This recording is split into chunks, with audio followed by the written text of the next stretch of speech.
programang ito ay rated SPG. Striktong patnubay at gabay ng magulang ang kailangan. Maaaring may masiselang tema, lengguwahe, karahasan, sexual, horror o droga na hindi angkop sa mga... Mapapahamak nga itong si Xavier ng kanyang sariling kaibigan at madadamay nga siya sa gulo ng dulot ng pinagbabawal na gamot, kaya naman nga't ni-raid nga ang bahay nila. At ito nga mapapahamak nga itong si Xavier dahil nasa iisang bahay nga lang rin sila at hinihinala nga siyang gumagamit ng pinagbabawal na gamot.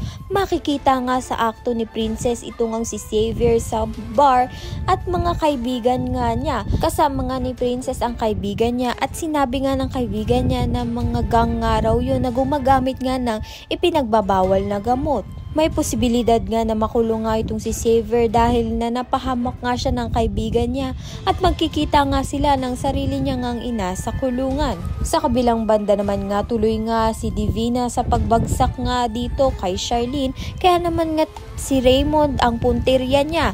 Kaya naman nga nakipag-team nga itong si Divina sa ina nga ni Raymond upang nga makipag-partner nga siya sa kumpanya nga nito. Dito na nga magsisimula ang agawan ng asawa dahil plano nga ni Divina na agawin nga ang asawa nga nito ni Charlene upang nga maging masayang pamilya na nga sila nito ni Liberty. Ayan at iba pa ang dapat natin pakaabangan. Maraming salamat sa iyong panonood.